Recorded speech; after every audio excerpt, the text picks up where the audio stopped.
if you got an offer to do commentary for like AEW, one of the bigger promotions, would you take it, or is GCW your home? I am the Solid Monster, and you're watching Tom Talks Rubbish right here on YouTube. And hit that subscribe button for more videos just like this one.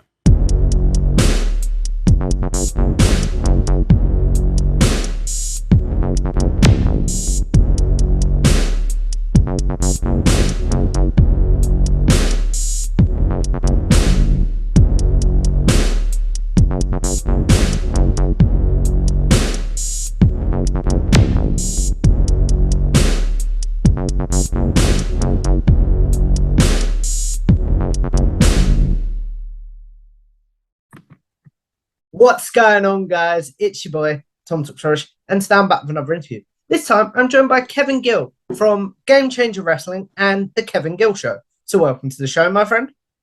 What up, though? It's an honor to be here, Tom, and I look forward to how do you feel about swearing on the air?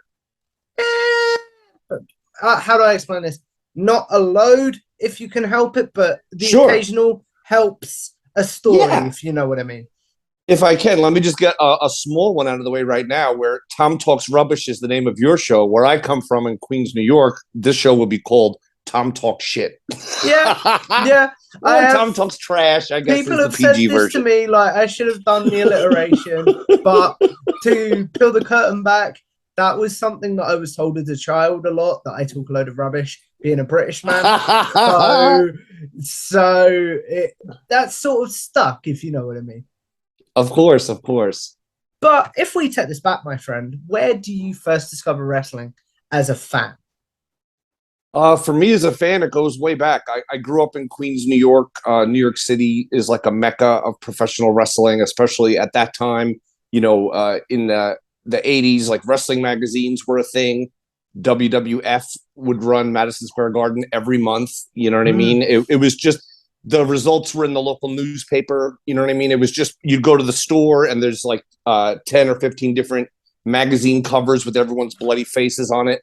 So it was something that was in the periphery. Like I was aware of it, just like I was aware of football or baseball or whatever.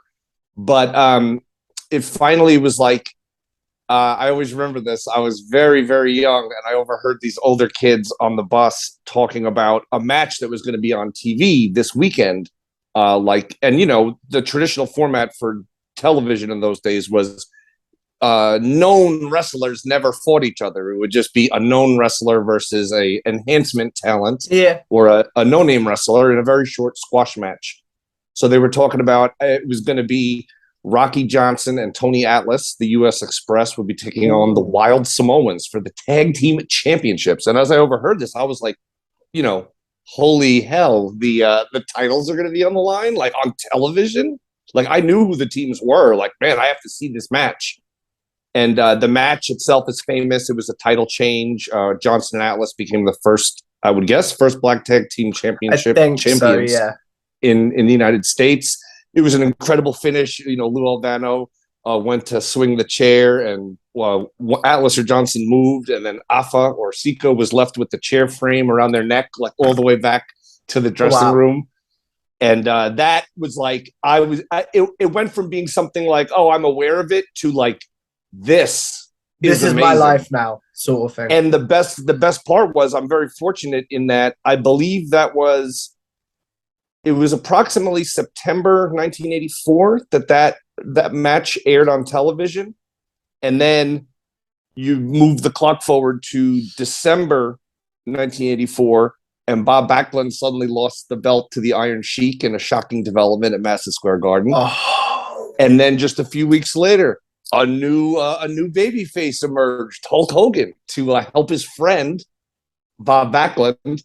And Hulk Hogan came in on it was either December 26th or January 6th, something like that, came in and just destroyed the Iron Sheik at the Garden. And then that set the whole wheel rolling for Hulkamania, WrestleMania, the rise of everything. And I got to then, cable TV came to my area, and then I got to be able to see Polynesian Pro Wrestling, Bill Watts UWF, Mid-South Pro, all the shit that or stuff that I I would wonder, where were these wrestlers? Like, what happened? What happened to Don Morocco? And then it's like, oh, he's in Polynesian Pro. You know what I mean? So at that time, there was like between 30 and 40 hours of televised wrestling a week in my area. Now, that's including watching Liam Ivia's Polynesian Pro and stuff, which was on a financial news network. So there was a financial ticker across the bottom. Oh, wow. Which makes no sense. But anyway, so that's how I became a fan in the earliest days. And that took me, that wave I rode until kind of like what I called like the dark days of wrestling. Like when it hit the very late 80s and early 90s, you know what I'm saying? It became very occupational. Like, I'm a wrestling plumber, I'm a wrestling garbage man, I'm a wrestling turkey or whatever. It didn't have that. How do we? Oh wait, we did see a wrestling turkey. Why was I about to say why haven't we seen a wrestling turkey? But yes, we did see a wrestling turkey. Everything, you know what I mean? It's just, but it was so dumb. But it was dumb to me. Do you know what I mean? Maybe there was a 5-year-old that was like, "Oh man, I really enjoy this gobbledygooker or Bastion Booger or whatever." But to me, it was not Hulk Hogan. It wasn't Paul Orndorff turning on Hulk Hogan. It wasn't Roddy Piper hitting Jimmy Snuka with a coconut. It was just homogenized BS to me. It didn't have that feel anymore. And at the same time, I was really into, I'd always really been into music and video games. So I just got more into those things to fill the void of wrestling. And I would still occasionally go, and to show you how far wrestling had fallen, like even in the New York area, like in the late 80s and early 90s, there was times I was just walking in Manhattan and I would walk past Madison Square Garden and just see the sign like wrestling, that they were going to be there that night. And I just walked up and bought like second row tickets, like shortly before showtime, where used to be, I never was able to get a seat closer than the top deck before.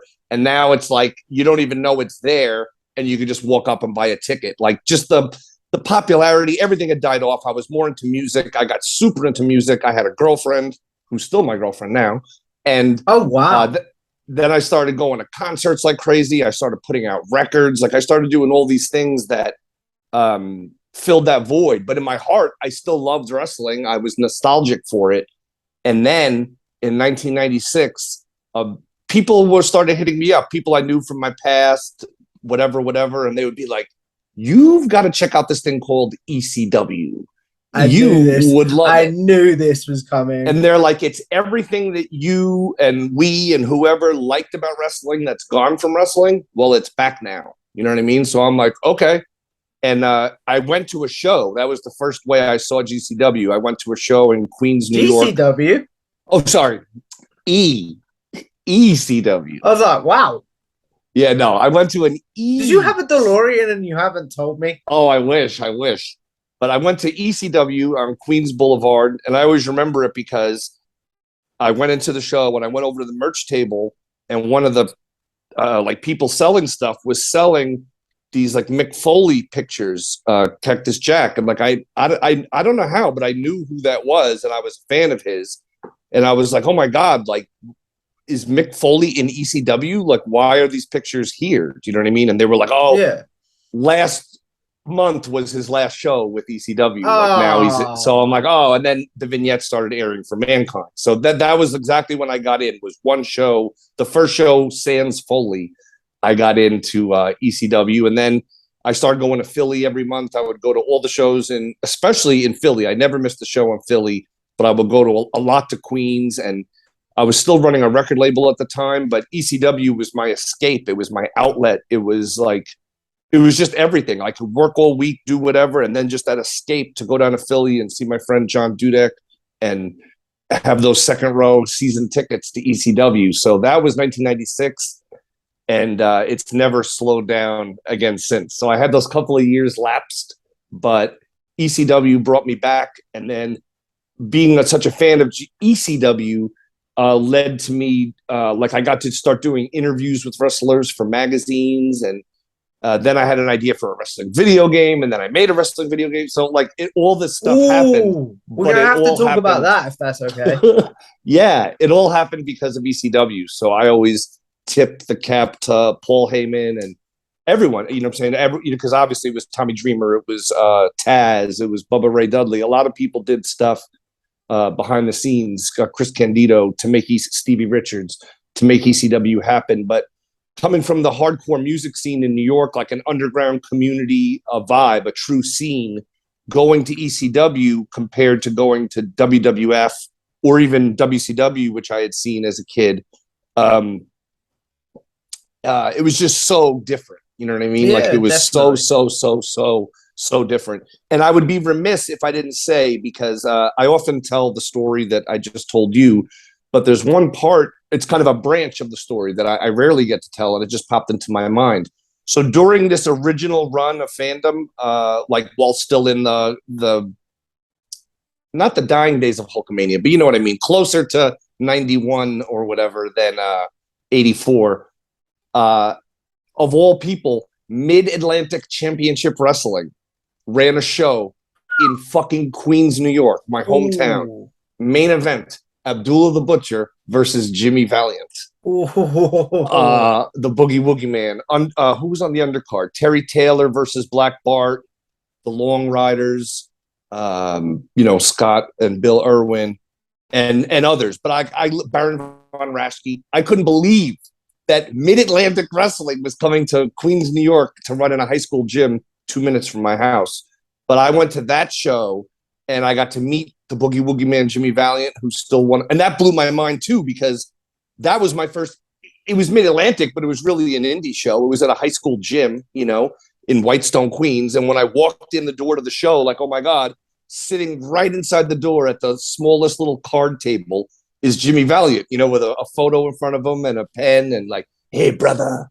So I got an autographed picture from Jimmy Valiant that day. That's so cool. That fandom has always stayed with me. And I always remember this, like when it's Abdullah versus Jimmy Valiant, the whole crowd is chanting, "We want blood." And this is like 1986 or something, you know what I mean? And it's in a Catholic high school gym. And I remember this, there's like people from the school, like trying to tell the crowd, like, no, like, no, like, don't, you know what I mean? Like, don't say that. That's wrong. You know what I mean? And then, of course, Abdullah gets out the spike and everybody gets it. Jimmy's bleeding. Abdullah's bleeding. Paul Jones who's there. He's bleeding. And that experience stayed with me forever. And a few months ago, I got to go visit the Boogie Woogie Man, Jimmy Valiant, at his Wrestling Hall of Fame and museum and school in, what's that town called? It's in Virginia. It'll pop back into my head, but Maryland? No, it's Shawsville, Virginia, is where Boogie's I wouldn't Wrestling have got Academy. that, my friend. I would not have got that one. But yeah, so I got to put that in there because that gave me that injection of what ECW would later fill. Do you know what I mean? Because totally. Seeing the blood, the melee, the smaller room, the intimate venue, like that really stayed with me forever, still to this day. I want to know more about this show in the Catholic Church. Yeah. What happened in the end with them being like no, and then when he eventually gets the spikes out? I mean, was there any consequences? I mean, possibly behind the scenes or whatever, but it was just funny because I was I might have just started. I was an attendee of that school when that show. I think was I. All I remember was just the way everyone was like, no. But it's like one of those things because they don't know what's going on. And they just, all these kids and adults are chanting, "We want blood." Like that does seem weird, especially for the time. And but maybe behind the scenes they were mad. But you know how it is with the school. Those shows are making money for the school and money talks and BS walks. Now, what's crazy is that Mid-Atlantic show that came to the high school gym in my area. That was like the fourth wrestling show I saw in that gym, but every other one was a WWF show. Mm. But I got to see Roddy Piper wrestle in that gym. I got to see Paul Orndorff wrestle in that gym. Unfortunately, I got to see the Invaders, at least one of whom I've not, I don't forgive him for his murder of Bruiser Brody. Fuck, screw him. But I got to see Iron Sheik, Bruce Beefcake. Like it was so surreal. Like that smaller side of wrestling. And at the time, while WWF at the time was selling, running at Madison Square Garden and running at Nassau Coliseum and the Meadowlands and every arena within, several hundred or 3,000 miles because they ran the whole country. It was crazy to me that they would sometimes run 3 shows in a single day, and have a high school gym show, and then like an hour later a show in a community college, and then over here the day before or the day after there's a show at a giant arena. I also got to see the Wild Samoans wrestle in that building too, to take it with Lou Albano, like to take it full circle. So that to me is crazy, and that's something I wish could. Like, what I got in the ring with Junkyard Dog once as a kid at Queensboro or Queens College, where they had, if you ever watch the old TV footage on YouTube, where they have the local voiceovers and stuff included in the show. Back in the day in WWE or F, during commentary, they would just stop doing commentary for a minute or two so Howard Finkel could be dropped in on tape being like, this Wednesday night at the high school gym, it's Bruno Sammartino and this guy and that guy, and don't you dare miss it. They would have all these little spot shows and things.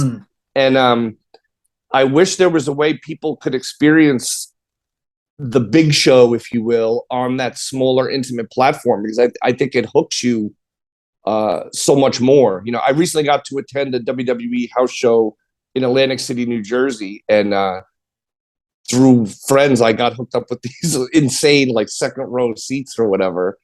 And the experience, it was a smaller room too. It was at the Hard Rock Hotel in Atlantic City, and they just delivered an amazing feel-good show. The performers are so laid back. They're having so much fun with their matches. The crowd is so into it. That's the closest thing really to it. I mean, is going to a house show, a non-televised event, Yeah. So do you think, obviously, I could never see WWE, the conglomerate they are now, doing things like this, but like, do you think like a smaller company, say, we'll use TNA as an example because they're sort of the third biggest company. Do you think if they started running shows in high school gyms, that would translate and maybe would work for their fandom?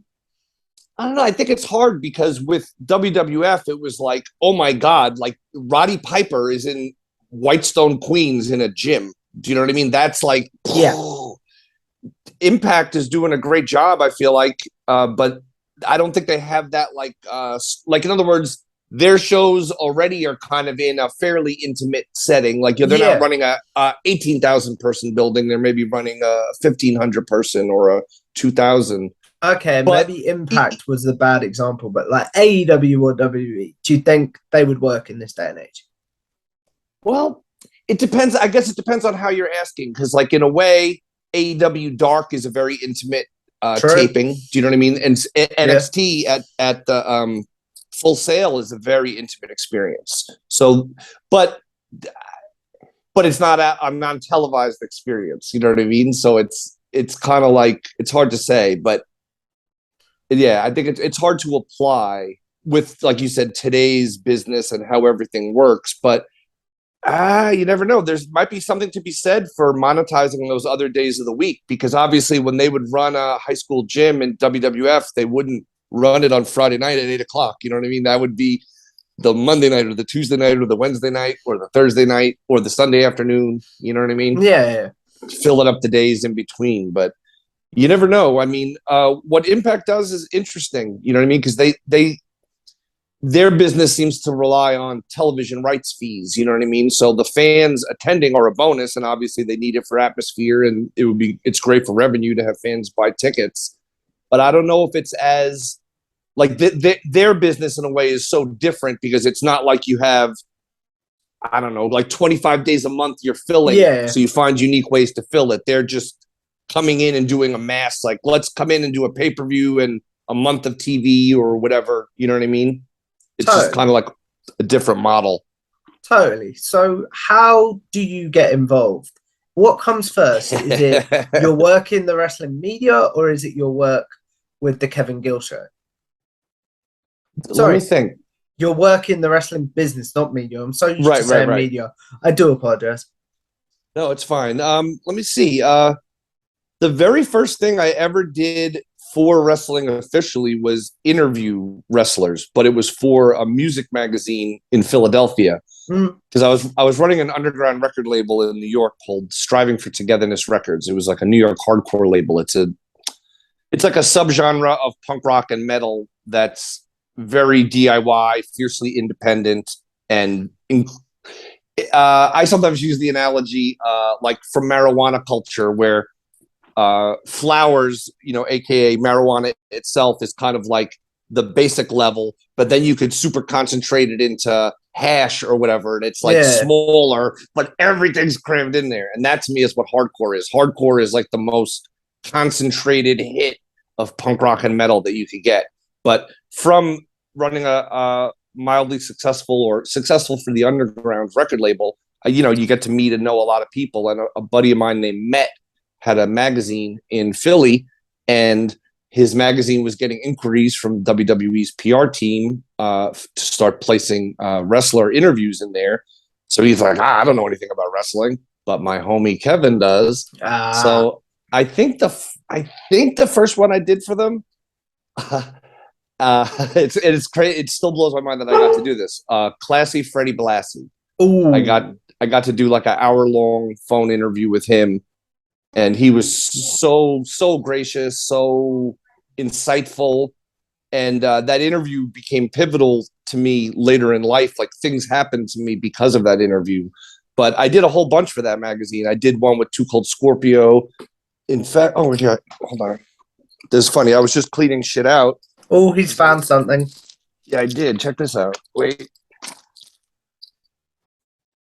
Yeah, because they're literally right next to me here. So the magazine, at first it was called All That, but then it became called Chord. So this one actually has, so I don't know if you can see it down there. It says like ECW's Fonzie, Bill Alfonso. Oh. In the little, so this is my interview. Where is it? This is my interview with Bill Alfonso.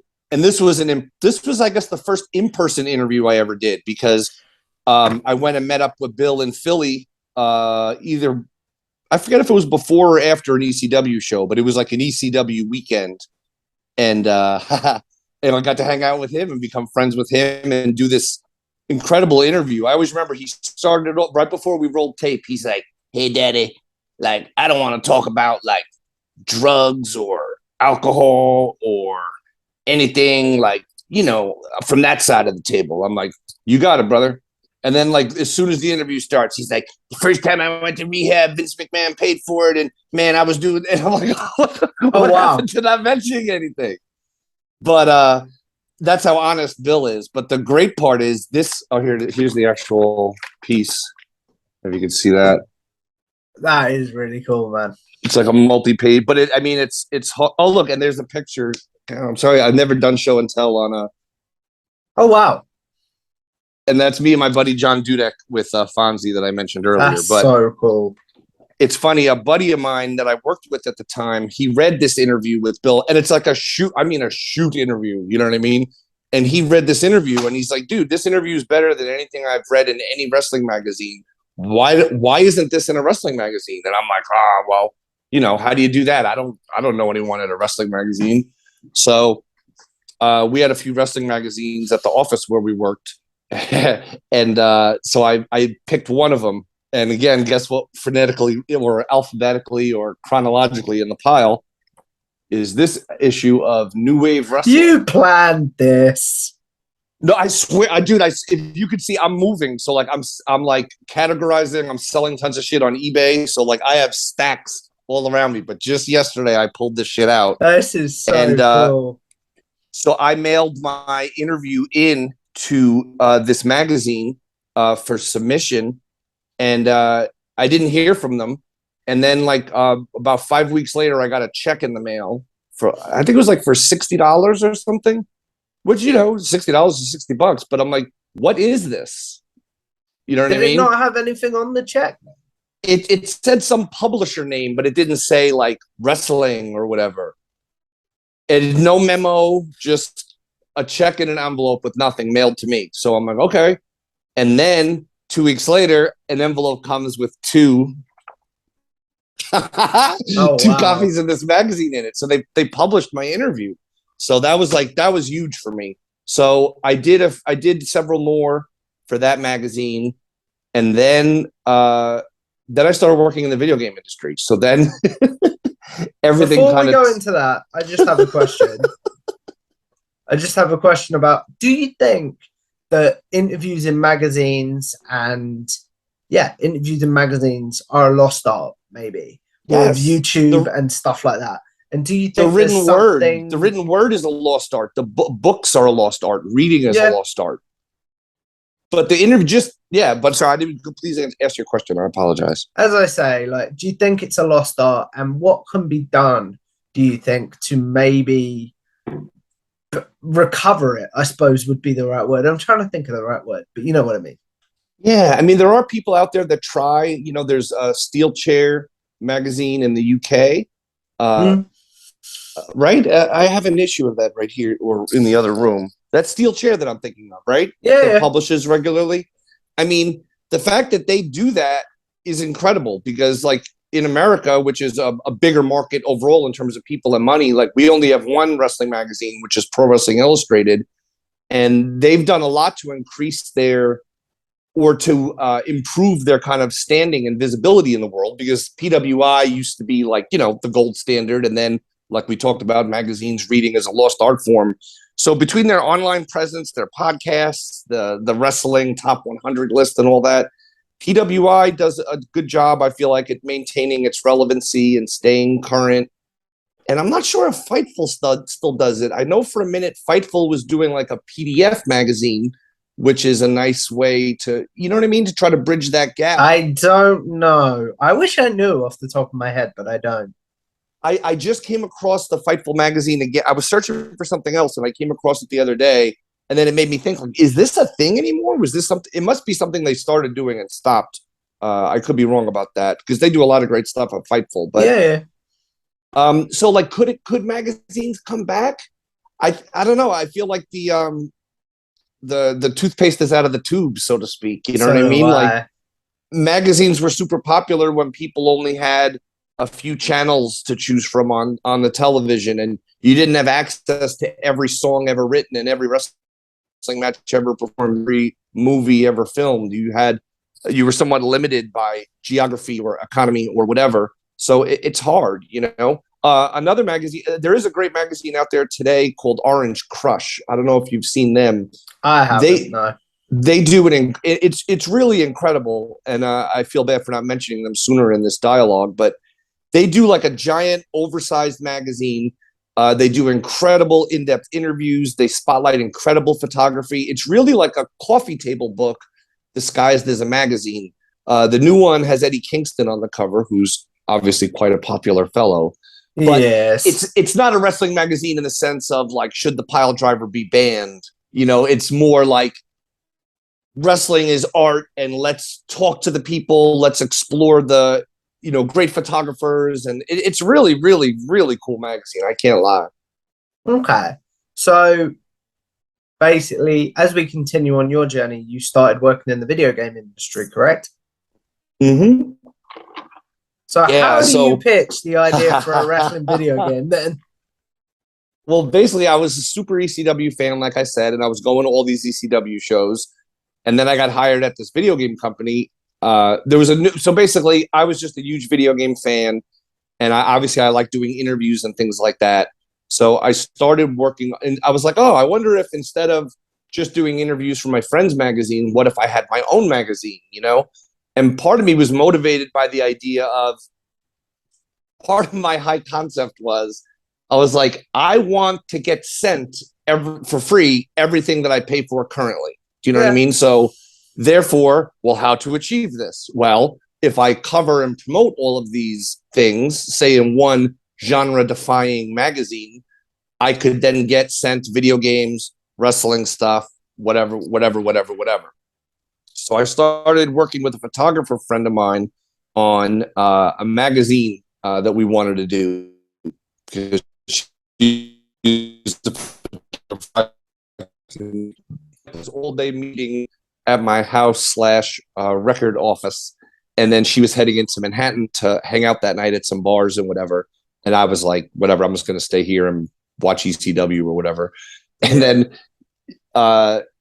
she called. This is like how old this is, the late 90s. So she calls me from like a payphone and is like, there's this. I left out one part of the story. So when she came over to spend that day working on the magazine, there had been the magazine concept and fleshing out the project. Been this video game, like an obscure underground video game that I've been waiting to come out, and it was like an over from Europe, but I was waiting for it to come to America, and that game was called Grand Theft Auto, not Grand Theft Auto 3 or 2 or The 5, original. just Grand Theft Auto, top down. And as an arcade gamer and all that stuff, I loved the top down perspective. I was like waiting for this game to come out, and like the night before, someone had called me. I was like, "Yo, KB." Well, no one watching will probably even know what KB Toys is, but they were like, "Yo," or Matt Cardona does, but they're like, "Yo, KB Toys had it, and it's on clearance." And I'm like, "It's on clearance? Like I've been waiting for it to come out." Like I was like calling stores for this game. So I rush over to KB. I get the game, and the next day, my friend comes over to do this meeting. But I'm also playing Grand Theft Auto because I've been waiting forever for this thing to come out. She calls me from a payphone several hours later and is like, I'm here at this bar and this guy's trying to talk to me. And he says that he's responsible for Grand Theft Auto. And I'm like, this guy's just trying to talk to you. Do you know what I mean? Because you're a pretty girl in a bar. You're a pretty girl in a bar and some dude's like, oh, hey. And I'm not there. So I'm thinking maybe she mentioned the game. And then he's like, oh, I'm the guy behind that. So I go, what's his name? Because I'm holding the game in my hand, like, what's his name? And I'll see where he is in the credits. And she's like, his name is Sam Hauser. And I just open the credits and I'm like, he's the first name in the credits. What? This is legit. This is not a drill. Because we were talking that day about like video games were the last frontier. Like I got to meet all these great people from music and all these great people from wrestling, even like adult films, comedy, like all these different worlds, comic book artists. You would meet all these people, but no matter where I went and who I ran into, I never met anyone ever at that time that worked in video games. So I was like, yo, we have to interview this dude. You know what I mean? Yeah. So he wants to see her. You know what I mean? I want an interview. So she agrees to meet up with him again so that she could do an interview with him. So I basically wrote an interview for her to do. She did it, and that got published. And then that became the first Rockstar interview. The first press that Rockstar Games ever got in the United States was an interview that I ghost wrote or whatever. And then, they liked each other, and then they became a couple. Like they started like dating and stuff. So this is all within the course of like a very short time. Like from the day she went to the bar to the interview being recorded was probably like a week. And then like a week or two later, because I was like, your new friend would really love me. Like, you know what I mean? Like when am I meeting your friend Sam? You know what I mean? I also want to meet this video game wizard, So finally it got arranged, and me and my girl, Barbara, and Jen and Sam all met up for dinner at the sushi place in Manhattan. And it was great because it turns out Sam used to come to, living in England, it was pretty easy to pop over to New York. He used to come over to New York as a teenager to go to New York hardcore matinees sometimes at CBGBs and stuff like that. And to him, it's like the most dangerous world in a world. But then I like put out records in this world. So he's fascinated. Like he wants to know the inner workings of hardcore and hear all my hardcore stories. And then when I bring up wrestling, he's like, oh, well, I work with BMG, Bertelsmann's group, and it's a strange project. You probably don't know this person. Are you familiar with Onita? And I'm like, am I familiar with Onita? Yes, I am familiar with Onita. And he's like, yes, I produced his DVD for BMG.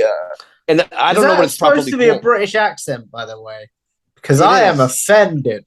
Well, I know that it's different by region and by territory. The dialects can vary. This is how he specifically would talk. I know British people that would talk differently. He'd add all that sound. So I'm blown away. Like this guy was working with Onita, Atsushi Onita, like that guy, because I was all about this tape called Stranglemania, which was the King of the Deathmatch show from Japan with ICP doing commentary on it. So I'm like, so he's pumping me for New York hardcore stories. I'm pumping him for like, what was it like to meet Onita, you know? And we just hit it off famously. We got so drunk actually, and we're so robust with our stories that we legit got thrown out of the restaurant. No way. But it was all good, you know what I mean? And then so get this, tying to fandom. So there was a video game on the release horizon at this time, and that video game was it WrestleMania 2?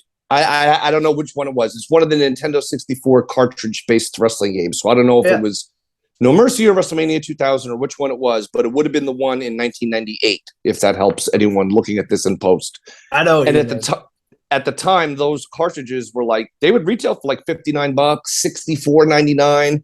And back then, pre-ordering was a necessity because they would fill up a boat with cartridges from China. It would slowly come over here. The game would sell out. Then they would make more, and then the boat would come over. So if you didn't get the first wave of cartridges, you might be out of gas for 6 weeks, 8 weeks. Yeah. Plus, as like a very DIY record producer and someone who put out records, $64 is a F ton of money. Like, I'm like, So I asked Sam when we were parting ways or getting thrown out of the restaurant, I was like, yo, is there any way you can get me a copy of this upcoming Nintendo 64 game? Because what did he want in return? Well, I didn't tell him it's because I'm like a broke record producer or whatever, but it's that plus availability. He said, oh yeah, just call me, whatever, it's no problem. So I'm like, okay. So, but that was great because that gave me a reason to stay in touch. So I'd hit him up once or twice just to be like, oh, hey, just wanted to check in, you know, because to me, this is like the most important thing in the world. Like, even the idea of getting a free video game, that's uncharted territory. Yeah. So we were in touch with each other. And then I'll never forget it. One day, it was like 4 o'clock, 3:30 or 4 in the afternoon, and my phone rings, and I pick it up. Kevin, it's Sam. What are you doing? I'm like, oh, I'm just packing these orders for Japan, and then I'm going to go mail them. No. I mean, what are you doing with your life? What? And I'm like, sometimes I don't know, man. It's real hard running an independent record label and the backstabbing and the treachery and the uncertainty and the waiting to get paid. I want you to come and work for me. When can you be here? And I'm like, all right, well, it's 4 o'clock now. If I just take the subway, I could be there at like 5:30. But if I take the railroad, I could be there in like 45 minutes, 35 minutes. He's like, no. Like, when can you start? I'm like, I don't know. Tomorrow? Well, you tell me. So he's like, all right. I'll be in touch. So I'm just like, what is happening? So then I went down and I met with Sam a few times. I met with the CFO of Rock. Well, it wasn't even called Rockstar Games. That's the other thing. Rockstar Games did not exist at this time. There was only Take-Two Interactive. Oh, wow. So I met with Sam. I met with Ryan, the CEO. I met with the CFO, and that's crazy to think about. Like, I'm the very echelon of this company on a corporate level are interviewing me for a job, and it was unclear what job I was interviewing for because they were like, "We're either going to have you be a marketing person or a producer. We haven't decided yet." Which one? So did I'm like, okay. Want? I was, to be honest, I just wanted to get paid and work in the video game industry, but probably producer maybe seemed a little more just because I already was producing records and stuff, or at least executive producing.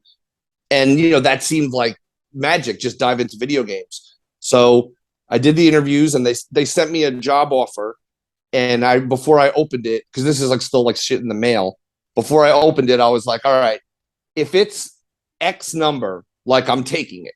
It'll be hard, but I'll take it. It'll be hard to survive. You know what I mean? And I open it and it's like multiple times what I was like willing to do it for. You know what I mean? Yeah, definitely. And I'm just like, oh my God. And I called them up to thank them and stuff. And I always remember they told me like, the other guy, Terry's like, you can throw away your tie. You'll never need it again. And I'm like, oh, fuck yeah. I'm down with this not wear a tie shit. Yeah. So I think I might have worn a tie to one of the interviews. I think that's where that comes because I'm trying to. Yeah, you're trying to make a good impression.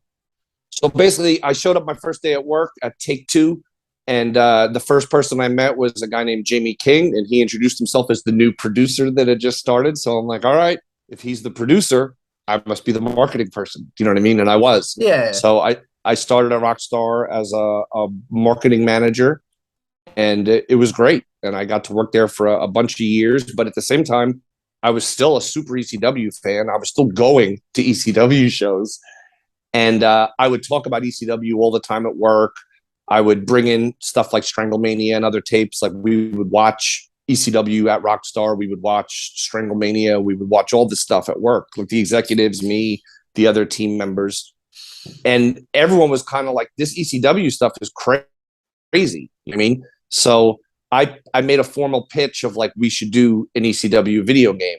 And everybody was on. Oh, so at this point, then we became Rockstar Games. Like they came up with the name. Like I worked there for 4 months, I think, before they came up with the name. So they came up with the name, and off we go. And then I put together. I was in touch with Paul Heyman, and I put together a group outing, like the entire How did that Rockstar. feel to be in touch with Paul Heyman? Awesome. How surreal was that? It's going to get more surreal. Like it's building to the ultimate surreal here in a second. So I worked it out with him, or maybe through Tommy Dreamer, for all of us. I just basically got a 15-passenger van because it was a small team at Rockstar New York, and I put everyone in this van because I wanted them to personally experience ECW. Even though they were already into it, I wanted them to properly experience it for the good and the bad. Like, meaning, I want you to feel the danger, the drama. I want you to have to get out of your seat because, Tommy Dreamer is covered with blood and falling or towards a chair's you. coming at you or something. Yeah, like, and this way, it's also like I'm not trying to hide anything from you. I want you to know this is an edgy product. You know what I mean? But think of what Rockstar Games is. So we all went down there, and the show was incredible. And probably on purpose, because Paul Heyman seated us in a very specific area. And then, of course, there was a giant melee, like directly on our seats. You know what I mean? So I think that was a little iggy from Paul. But everyone was in. So following that show, it was like, all right, we're ready to go to the next step. So I set up a meeting with Paul Heyman and the executives of Rockstar and me. And we went to, I can't never remember where this place was. I don't know if it was someone's lawyer's office or what it was, but it was just like a big boardroom in Midtown Manhattan. And I don't know if it would belong to someone affiliated or we rented it for the meeting or what it was. But you just walk into this, the giant table with like 30 chairs. And it's me and the executives of Rockstar, and one of Paul Heyman's representatives is there. And it's time for the meeting to start. And of course, obviously, Paul Heyman's not there. And that's like his standard MO, So we're just waiting like maybe 5 minutes, 10 minutes for him. And it's just, kind of just quiet in the room. And then you could hear the sound like slowly coming, but it's unidentifiable. Then you hear like then you can make it out that it's someone talking, but it's all muffled, but it's very loud. Then you hear ding, and the elevator doors open, and it's like a DJ's fader. Like the doors open, the volume of the voice. Oh, no, yes, that sounds amazing. I would like to speak to you more about this tomorrow. Listen, I've got to go. I'm heading. I'm trying to figure out if that's Sam or Paul Heyman. No, sorry, it's similar. It's Paul's super articulated. Hello. So Paul is riding up in the elevator, talking on his cell phone, maybe not even talking to anybody, just creating the illusion of a incredibly busy man who's fielding offers and whatever. And but you can hear all this because the elevator is like right outside the boardroom. So then he just comes in. He comes into the boardroom, like just looking like Paul from TV. I always say just minus the all access pass. You know what I mean? Like you'd always wear the pass. Did he have the phone? Did he have the phone? He had the phone he was talking on. He had the full length leather duster. Of course he had the phone. I'm stupid. Ignore me. It wasn't the old, you know what I'm saying, the original flip or cell phone. So he comes in the meeting and he's very, super cordial and engaging and very personable. So the CEO of 2K Games, he's sold on this idea, but he's a very low energy, low excitement sort of guy. Plus, it's business, so he doesn't want to act like he cares. So the meeting starts, and the first thing is it's the CEO of Take-Two being 2K games. I thought this was Rockstar. Well, it's all the same. That's the weird is it? thing. Sorry, Yeah. it's hard to tell it because Take-Two Interactive is who hired me. Take-Two Interactive was like the parent company of Rockstar Games. Take-Two adapted their name in some uses to be 2K, but it's one place. I never knew that. I do apologize. So no, I apologize because for me, like with the history, I could use them interchangeably. Do you know what I mean? But it's confusing to the listener, so I apologize for that. But so the CEO is like, oh, why would we want ECW? You know, there's WWEs out there or WWF. Why? And he's like, that's such a great question. But you know who can answer that question even better than me? Kevin Gill. Wow. And I am like, holy shit. Because is this the surreal moment out of curiosity? This is the surreal moment. Yeah. It's building. There's still one more little swerve. So now again, Paul Heyman, I shook his hand once and said hello to him. Nice to meet you one time, maybe a year before. We have no history together. We've never spoken for even a few minutes or anything. The opening question in the multi-million-dollar business meeting is, how does your company different? Why should we care? And he throws it to me. What's going through your head at this point? You know, swear words on the inside, like calm exterior on the outside. And I'm just like, well, this is how it goes. So I'm just like, I just stand up and off the top of my head, I do a 5-minute like talking presentation like about what is the essence of ECW and how is it different? Why is it so vital and yada yada. So the whole time Paul's just looking at me like a happy dad with this big smile on his face. Every time I say something, he's just like, yeah. So I do the whole pitch and Paul's just like, what he said. And I'm just like, wow. That's brilliant. And then Paul goes, by the way, I loved your interview with Freddie Blassie. Wow. So I'm like, what? Like, just even talking about it now gets me excited. Like, what is happening here? Like, literally, what is happening? And I didn't know this at the time, but what I learned later was that when Paul Heyman got into the wrestling business, Freddie Blassie was an essential part of getting Paul into the business. Paul was a young photographer from like the 914, like the upstate, if you will, just outside of New York City. And that's where Freddie Blassie also lived. And Freddie Blassie was blind as a bat, but that didn't stop Freddie Blassie from driving a car to and from Madison Square Garden. So there would be lots of incidents and accidents and things like that. So Paul Heyman started driving Freddie Blassie to save his own life, really, because Paul could see. And Paul's in the car because Fred would be like, let me give you a ride home, kid, you know? So I had no idea there was any connection between Fred and Paul, but because I loved ECW so much, I would work it into every interview I did. So I asked Freddie Blassie about ECW, and in the interview and doing it, I knew there was a decent chance he would have no idea what I was talking about, or he would just dismiss it as garbage. But instead, he put it and Paul over. And then that was an interview done through WWE PR. So then copies get routed. So I guess that's how, I don't even know if that's how we saw it. That's at least how WWF people saw it. But in the end, though, it wasn't. So we agreed to terms. We agreed to do the deal, but it wasn't. A lot had changed with ECW. Do you know what I mean? Like all the, Raven and Rob Van Dam. And was this during the circling the drain era? Like the drain maybe had just gotten pulled and it was making that noise, but the rotation. You know what I mean when I say that, yeah? Yeah.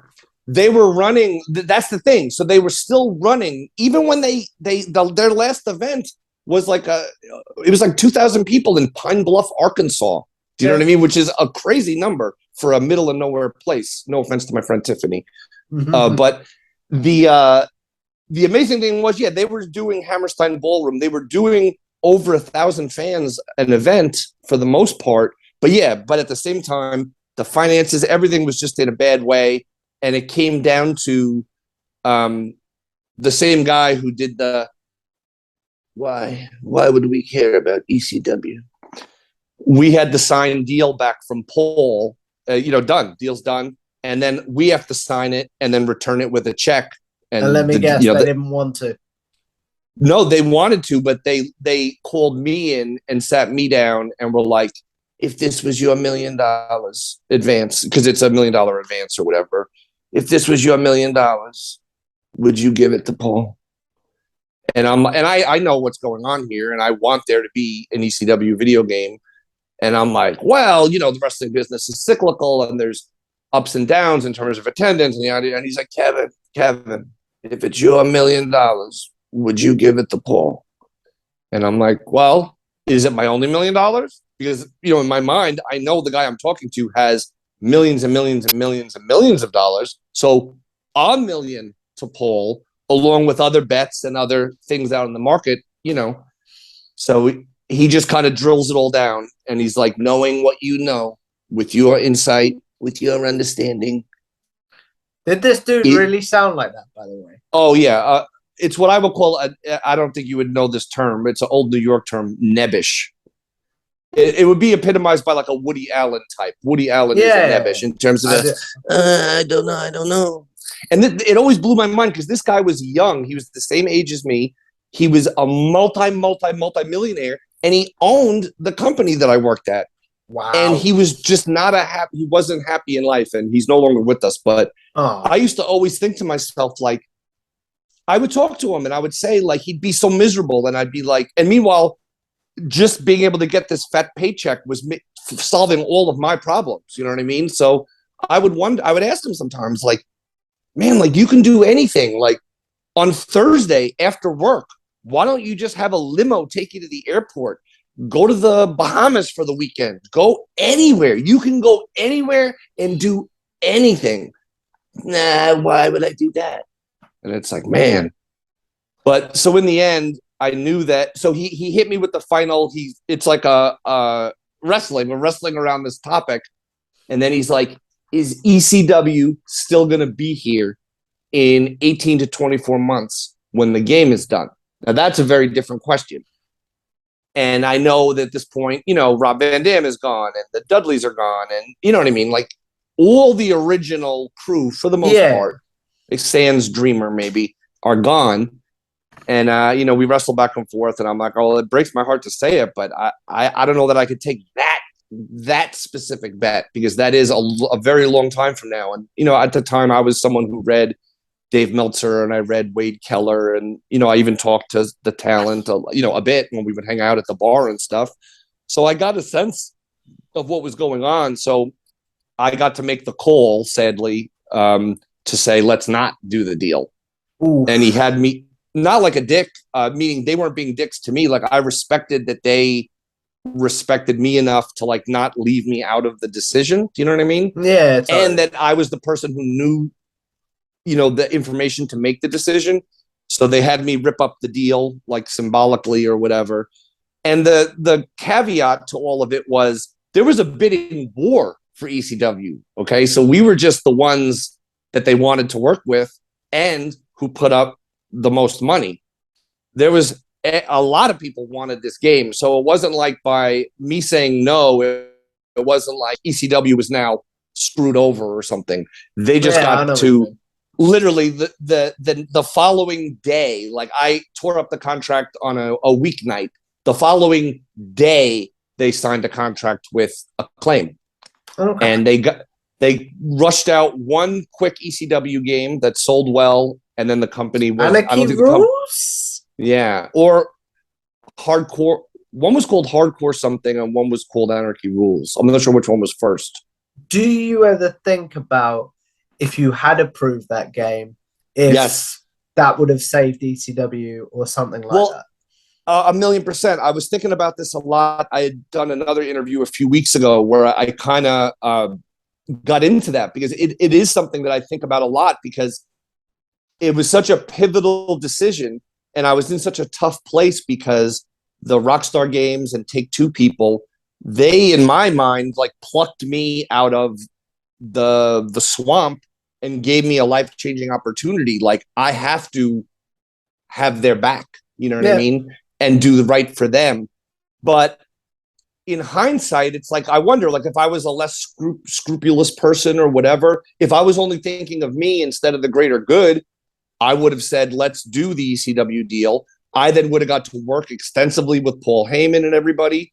And then who knows, maybe ECW, because of Rockstar's, edginess and whatever, and access to money, because maybe the first million gets whatever, but then now these people are a million into you. You might be able to get more. They might spend more money to chase the money they invested. After the revenue of the game itself, maybe. Yeah, all that stuff. So it could have really changed everything. It could have also changed my life completely, because I could have started working with Paul then. Do you know what I mean? And or maybe even when I left Rockstar, I would have left to go work for ECW, which would have been pretty cool.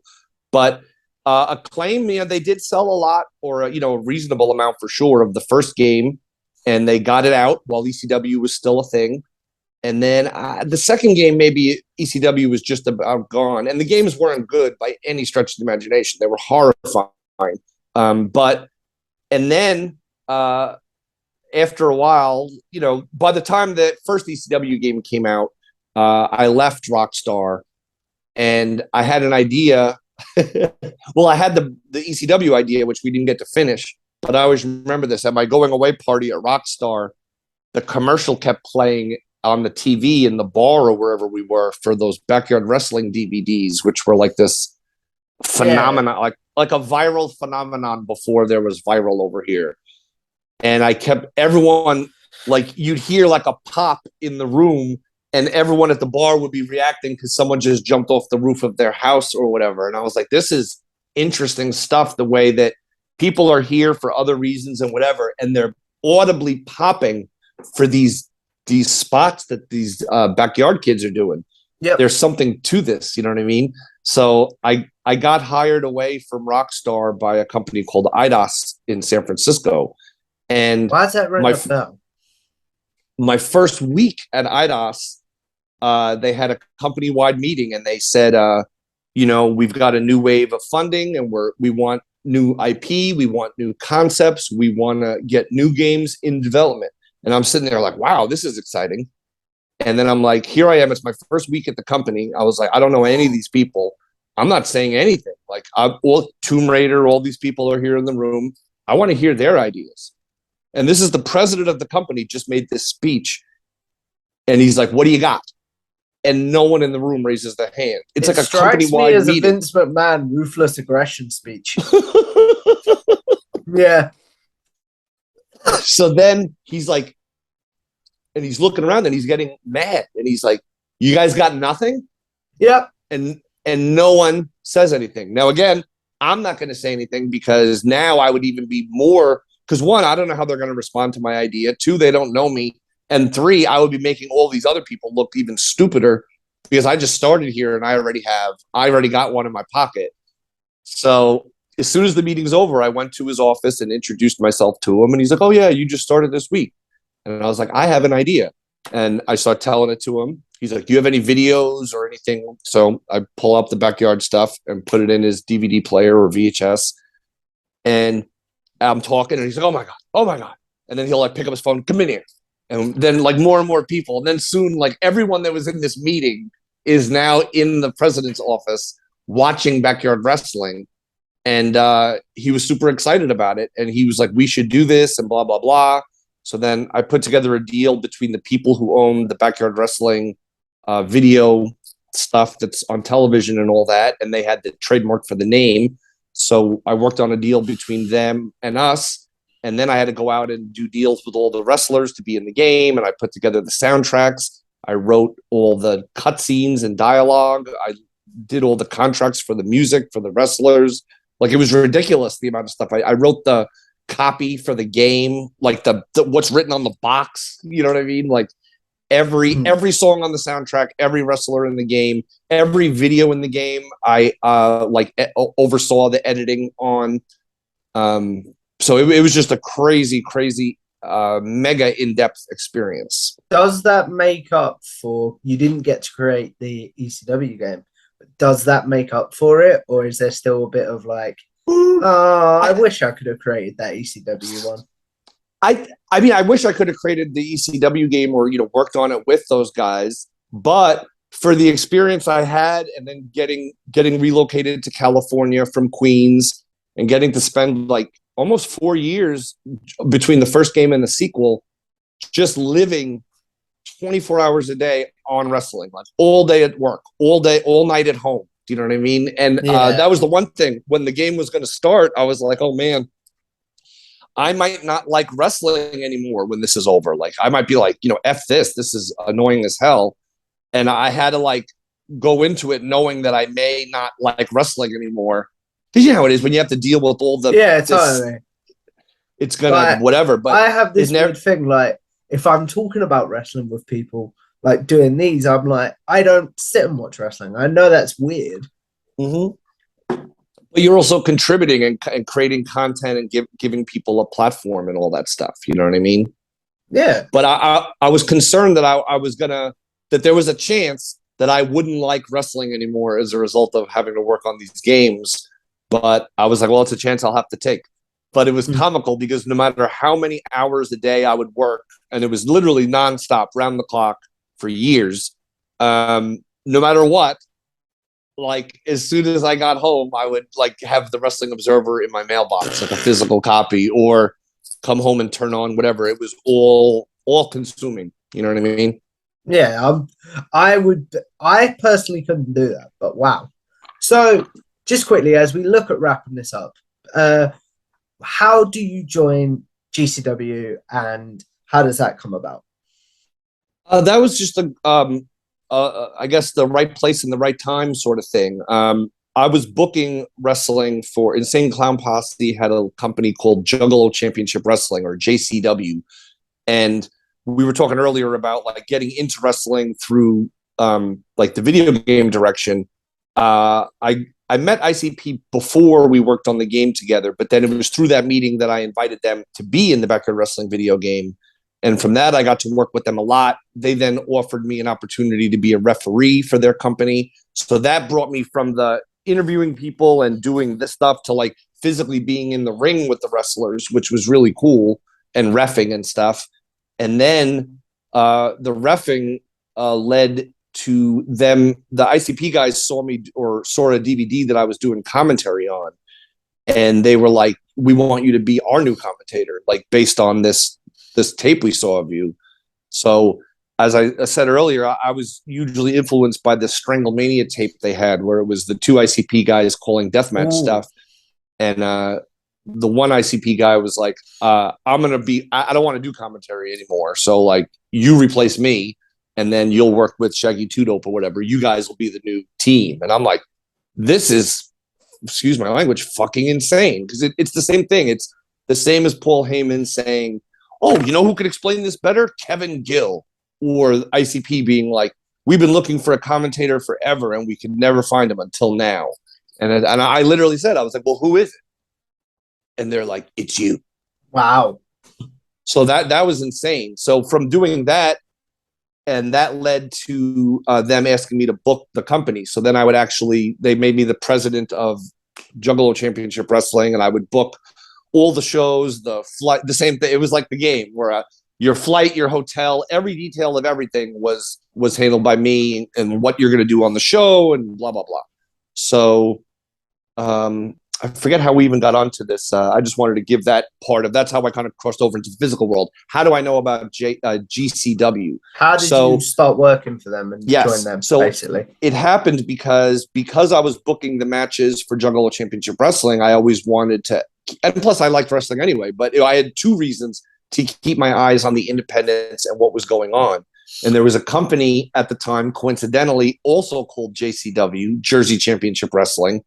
And I was a big fan of a guy named Joey Janela, who was largely unknown at that time, but he was crazy. And I had seen his matches with Leo Rush, and I had seen his matches with Zandig. And I'm like, this guy is great. So I wanted to book Joey to wrestle at the Gathering of the Juggalos.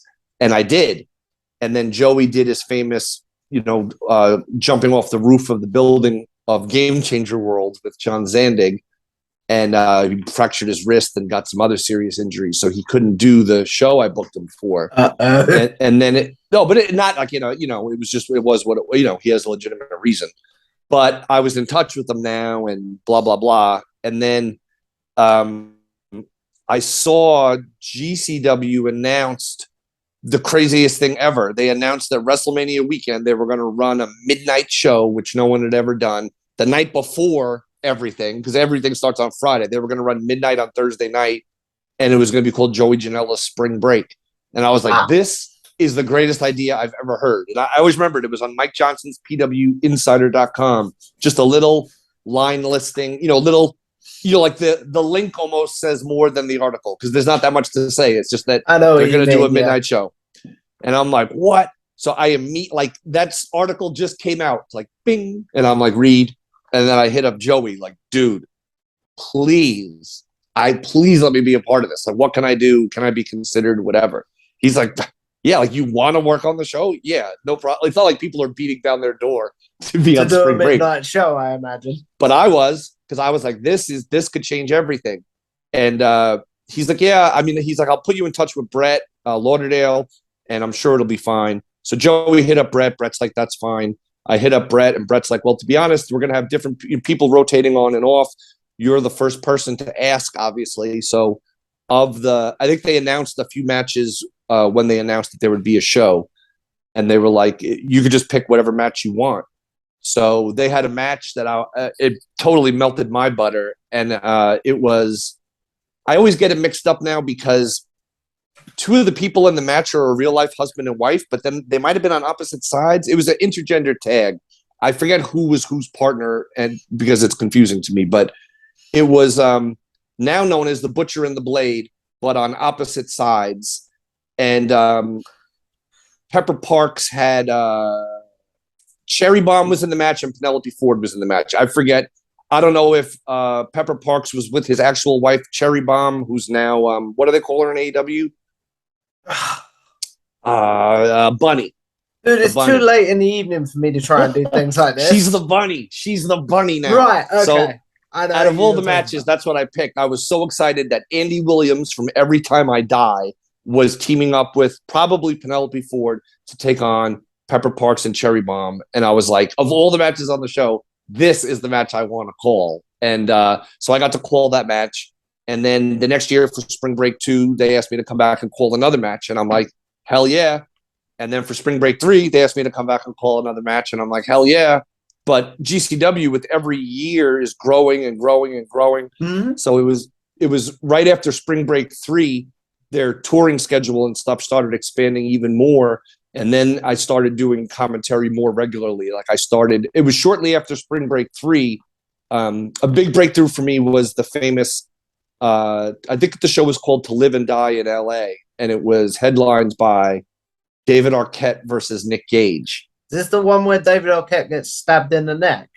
Or the one where David Arquette stabs himself in the neck? Yes. Oh, yeah. Or the one where David Arquette ran into a light tube that was pointed towards him? Yes. Yeah, I know. But so that show is famous to me for many reasons. But I hate the way they change wrestlers' names because I struggle to update my brain to call them by the new name. DJ Z has a different name now in WWE. Like he would get run over by Shotzi's tank and stuff like that.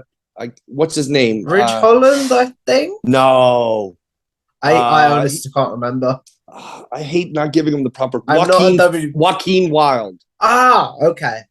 He used to be called. He was an indie star, and his name was.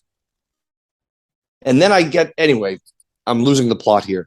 So he was about to wrestle in the opening match of the show. And I know I'm doing commentary, but I don't know what matches I'm calling. So Brett had told me, like, hey, we have for LA, we have a whole bunch of different commentators, and people rotate in and rotate out, similar to what I've been told before. So I'm like, okay. So it's like 2 p.m, then it's 4 p.m, and I'm just standing by, visible, ready, like waiting to be told information, but no information is forthcoming. So then DJ Z, aka Joaquin Wilde, It's now like 7:59 p.m. The show starts at 8 p.m. I still don't know what matches I'm calling or whatever. And I'm standing right at the gorilla position, and the sheet's right there. And the first match is DJZ versus the Great Sasuke. Ooh. And I'm like, oh my God. First of all, I'm like, how is this the first match? And then I'm just thinking, like, what a dream it would be to call a Sasuke match. So I legit, it's 1 minute to pay-per-view live. I still don't know what I'm calling. I'm not trying to be annoying and be like, hey, so, you know what I mean? Like, I'm here. If they want to tell me something, they're going to tell me. So 1 minute before the show, Joaquin Wilde, DJZ, goes up to Brett right in front of me and is like, unsolicited, and is like, hey, Brett, can KG call my match? And I'm just there. I'm inside like, oh, was this another Paul Heyman moment? Yeah. And Brett's like, do you want him to? And it's like, Brett, fucking work with me here, guy. Like, if someone comes up to you and is like, can this person do this? You don't have to quantify it with, do you want him to? That's academic at this point. And DJZ's like, yeah, I would. So Brett's like, okay. And then Brett's like, all right, so this is where he told me. So go out there. We have all these different people. People will join you. You'll come back. You'll go out. It's going to be a whole rotation. So I'm like, okay. So I go out there. I welcome everybody. And I still remember what I said. I'm like, but it's not just me. I'm just one of an illustrious team of commentators. We'll be rotating and pivoting and changing on the fly to bring you the most cohesive experience possible. And I called the first match, and then I'm waiting for people to come out, and no one comes. Then I call the second match, and then same. Third match, fourth match. I think, to be fair, Sean from the Hot Tub did come out and do like match 7 or something. But other than that, I just called the entire show, including the main event, by myself. There was no cast, there was no crew, there was no rotation. And at that moment, I felt like I truly belonged and proved I could hang. And also did something a lot of commentators can't do. You know, a lot of commentators are great at reading stuff off their phone or writing things in advance and then trying to force them into a situation that doesn't require those lines to be read. Sounded like yours was very organic. Improv, baby. Improv. It's improvisational. I'm reacting to what's happening. I'm not thinking of how I'm going to react 3 days in advance and then writing down quips. You know what I mean? I studied with the Upright Citizens Brigade, but I was doing improv long before I officially trained in it. And I think it's an essential part. But the point is, improv. I had nothing. I even thought there was other people coming. Do you know what I mean? So, yeah. But no one ever came. And I mentioned it once in the beginning that other people were coming, and I'm like, well, it is what it is. I must be doing good. You know, I didn't go back and be like, what's going on? You know, I've been at shows where there was a commentator short or something, and they would go up to someone who is like a commentator in their mind and be like, hey, we need you to jump on commentary. They'd be like, I'm not prepared for this. What? And it's like, what are you talking about? You know what I mean? Like, I've had to ring announce where I'm going to the ring. I have suddenly I'm ring announcing. I have no idea of anything. And I'm like to the ref or to somebody like, ask the next, or like, if I know the first guy, I'll have the ref like go in the back and find out the next guy's hometown or something. Like, give me something to work with. I could fudge the weight or the whatever, but that to me is a lost art of improvisation, organic, natural, real reactions. So if you got an offer to do commentary for like AEW, one of the bigger promotions, would you take it, or is GCW your home? I mean, GCW is my home and I love it, but you know, wrestling is one of those businesses like anything else. I guess money talks, you know what I mean? And the beauty of GCW is that it's an organic DIY project, a product, an experience that lives and dies by the fan support, the fan connection. Their connection, their engagement with fans is to scale beyond anything that WWE, AEW, and all that does to scale. But obviously, at its full size, I mean, obviously, I've been on TV and different things before, but I mean, I would be lying if I said I wouldn't love an opportunity to call matches in WWE or AEW or Impact or New Japan or anywhere that's really happening. And also the world we live in, nothing's getting cheaper. Do you know what I mean? It's not like there's more benefits and more care. So it's like I could certainly being on a great indie run is great, but I'm in the putting other people over business. Like I don't put myself over a lot. So I'm not someone who is selling merch at every show and is trying to hustle. I'm worried about, I want to put over the performers to the maximum level. So you could say I'm selfless in that regard, or you could say I'm stupid in that regard, because I could be maybe picking up more money if I hustled more to put myself over and make it more about me and whatever. But that's always been kind of against my ethos. Like I'm a believer in like a rising tide raises all ships. I so agree. let's just raise everyone up. And that was my mantra running the record label back in the day, was all these young bands that were so great that couldn't get anything going on their own. I would tell them all the same thing. You on your own might not be able to do anything in terms of get the good gig or get the good placement in the magazine. But all of us united can do it. And it only takes, if we're 4 bands or 6 bands that are kind of allies, it only takes one of us to get somewhere and then reach across and bring someone else with us. The example I give is someone with 20,000 followers coming on a small channel like myself. I was like, if he wants to do it, let's do it. Do you know what I mean? Sure. Yeah, no, 100%. And I'm just flattered to be asked. I like stuff like this. Like I said, I'm rarely setting up merchandise or doing things like that at shows or trying to do things that could maybe put more spotlight or make me more money. But I love the idea of being able to talk to you, to talk to the fans, to put over the people, the places, the things, the magic. That's what this is all about. And to close it out, like you said, like in the beginning, we were talking about interviews and the written word and just communications from people to people, understanding people's passion and this passion that unites all people. Like that's the beauty of wrestling. Your race, your age, your creed, your anything, none of it has any bearing really, because we're all people, we're all wrestling fans, and wrestling, aside from a few dark corners of Twitter or whatever, wrestling, or even to put it another way, actual wrestling, like the actual people who attend the events, who buy the tickets, who buy the pay-per-views, who support the wrestlers. I never meet the online weirdo at the show. The online weirdo only exists online. And that's on them. I've noticed that as well.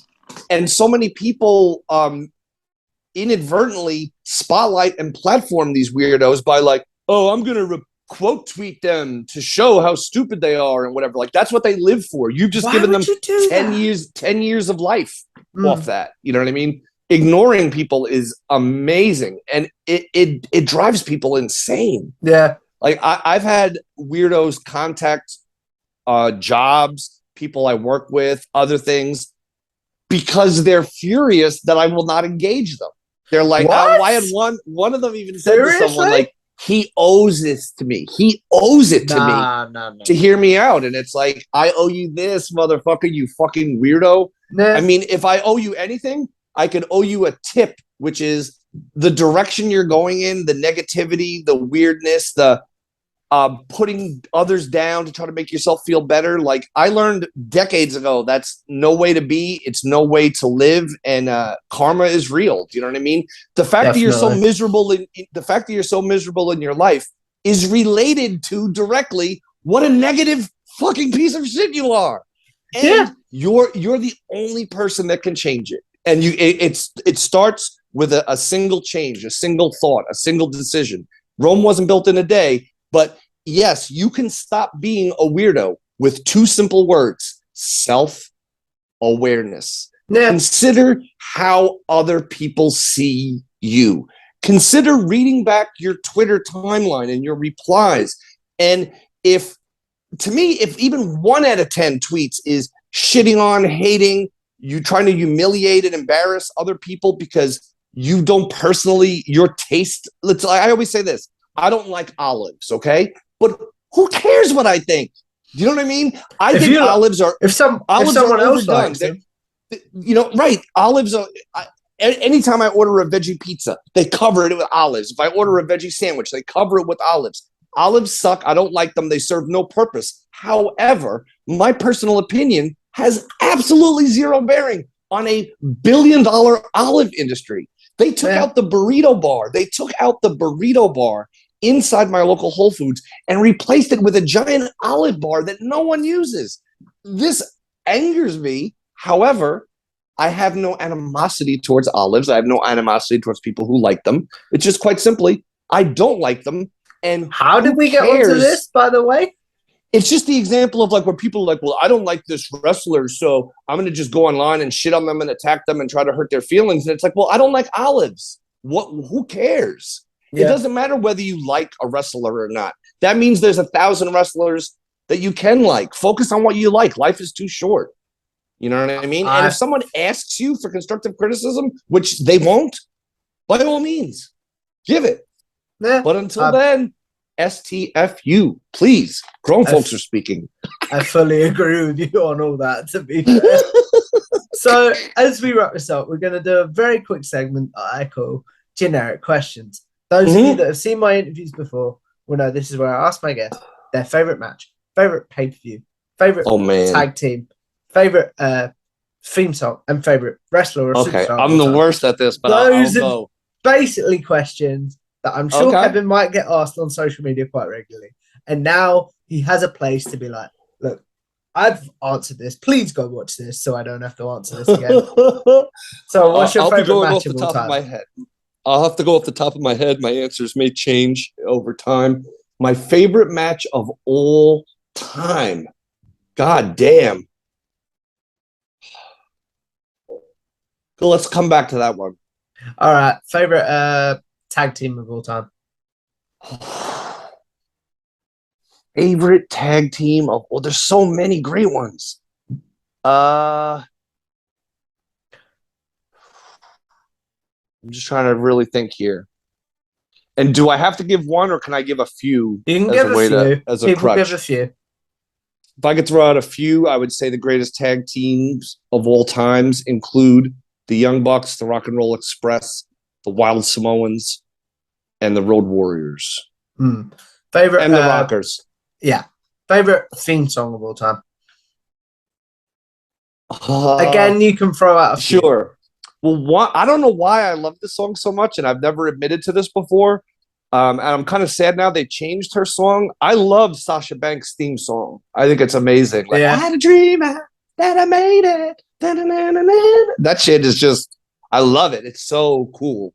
I was a big, huge fan of, I'll go with this. The best theme song ever in wrestling is Gangrel's entrance music, the Brood's entrance music. Yeah. Once that hi-hat comes in. Question, it's just dark and sinister. Would it have worked without the entrance? Would the song have worked on its own? I think it would have, but yeah, the entrance helped. And then to bring a full circle, I was at SummerSlam a few weeks ago, and I got to see Edge do that Gangrel entrance in person. Sans Gangrel, but love Gangrel anyway. Favorite, we've done favorite tag team, favorite theme song, favorite pay-per-view of all time. Barely Legal. Barely Legal, and how about Barely Legal and what did they call One Night Stand? And which one? There's two. Oh, the first one. And man, and I'm gonna say both GCW's Lost in New York and man.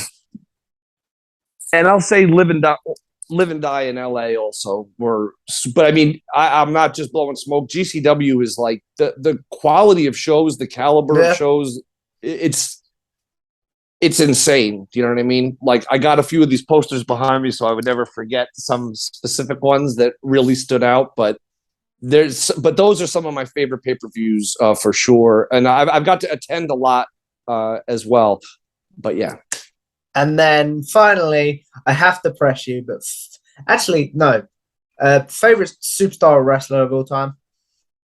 I would say the short list is Bruiser Brody, Mick Foley, and Hayabusa and Onita. Fair enough. Just for some. And then, as we wrap this up, what's your favorite match of all time? Oh man. I'm trying to think. I've seen some great 5-star and 6-star matches. God damn. I don't know that I can answer this one. Like, I literally have seen so many matches, and it's hard to, like, I've been to Wrestle Kingdom. First one off the top of your head. Come on. I'm trying to think. What was the main event of? Damn, I can't even remember the matches I saw at Wrestle Kingdom. Who did I see? Kenny Omega versus This is horrible. Okada? I can't. My phone is the camera. I can't reference anything. I cannot remember who I saw wrestle at Wrestle Kingdom. I know I saw Kenny Omega tear it down. I know I saw Shinsuke Nakamura tear it down there. I'll go ahead and say the greatest match I've ever seen for the overall spectacle and violence and the crowd and everything was the original Game Changer Wrestling Art of War Games from Chicago last year. 2 rings, 2 cages, 440 versus MDK. That was effing bananas. Also, the Joey Janela Spring Breaks from, I mean, every Joey Janela Spring Break, and again, not blowing smoke because I work on them or whatever, those shows are like truly next level. They truly are like the WrestleMania or the All In of the indies. I get you. So as we wrap this up, Kevin. Sorry for those answers, man. No, that's cool. Obviously, I want to say thank you for coming on. But the question that I end all my interviews on is with podcasting, with social media, and even with your work in the wrestling business. We're all sort of going to live forever in some sort of weird way. So what is one piece of content from your good self that you want the good people to check out? And then what is one that you're like, if you could avoid that, I would appreciate it. I would say if you check out anything I've ever done in Game Changer Wrestling, I'm super proud of. I've got to do a lot of great work with a company here in San Jose, California called the Underground Wrestling Alliance, UGWA. And they have tons of free content up on YouTube and some stuff on IWTV. But the Kevin Gill Show, I think, is a great. I haven't done an episode in a long time. I still have a few recorded episodes done that I never released, like my Sabu episode. But there's a great library of work there. Like I sometimes look back at that and I can't believe the people that I was interviewing. And every interview is recorded in person, like coming from the Colt Cabana and Mark Maron School of Podcasting. But I'm trying to think. Like I really loved when we did what was it? Joey Janela Spring Break in Florida. I really enjoyed. That would be an event I would love people to see in the future. And I really like writing too. So maybe some of the things I've written or whatever, or you know what I mean, if some of that stuff could live on. Or maybe just the message, like the message of positivity, the message of acceptance, the message of understanding, the message of self-awareness. Yeah. And even the message of deodorant, because it seems sometimes still, even in 2022, not at GCW shows, but like I go to some of these wrestling events or these conventions and it's like, it's 2022. There's no one that doesn't know what deodorant is. And there's no one that doesn't have olfactory senses that allow them to determine like, yo, that massive stench is me, brother. So if nothing else, I would love it if everyone washed and used deodorant, especially when heading to crowded events. It all comes back to self-awareness. Be aware. Be aware. That's my ultimate message. I think that's a brilliant way to end it, if I'm honest. So where can the good people find you and or your content? As always, on at OG Kevin Gill on Twitter and Instagram. I also have a Facebook page, a Pro Wrestling Tees store. I have a website that I haven't put new merch up on in a long time, hence the things I was saying earlier, but it is at dignifiedbastard.com. And the Kevin Gill Show, KevinGillShow.com, I think doesn't even have all the episodes of the Kevin Gill Show. But if you just Google Kevin Gill Show, there's like over 150 episodes, all recorded in person. with everyone from Mick Foley to Luke Gallows to, there's Hall of Famers in there. There's Darby Allin, Matt Riddle. Who else is in there? Finn Balor. Like just literally the Young Bucks, a who's who of independent wrestling and the echelon of wrestling. And because I was so selective about who I would invite to be on the show, the episodes live forever. Like they also aren't interviews that are like, hey, so on Tuesday this guy jumped off the top rope, and then on Wednesday this guy went under the ring. Like it's not super hyper focused on what happened on TV on Monday. It's just about it's a bit like that. It's a bit like, I don't want to blow smoke myself, but it's a bit like this conversation. Yeah, like this has 100%. A lot of. It's evergreen. This has a lot of evergreen content. Amen. So it's on Spotify, iTunes, everywhere, or especially iTunes and all that stuff. If you just Google Kevin Gill Show, there's tons of episodes. I'm trying to think of it, but the Mick Foley one is great. But there's a lot of great ones. Paul London. There was a 2-part interview I did with Paul London, and Paul London was so emotional. I forget if it was part 1 or part 2 that he made both of us cry during the interview. Ooh. And that was a first for me. And I've been very fortunate to interview a lot of my heroes. And sometimes I'll look back at who's been on the show and like, I can't believe it. And I have music guests on there too. So some of my favorite bands have been on the show as well, but it's primarily wrestlers. It's well worth doing, guys. So if you guys like this video, make sure you like, share, and subscribe to Tom Talk Trash. Follow me on Twitter at Tom Talk Trash. Follow bodyslam.net wherever you get your podcasts. And on YouTube for my show of Cassidy Haynes, the Wrestle Watch Pod. And follow the Wrestle Watch Pod on Twitter to help us pick the match that we're going to watch every week. And I will see you in the next one. A good day.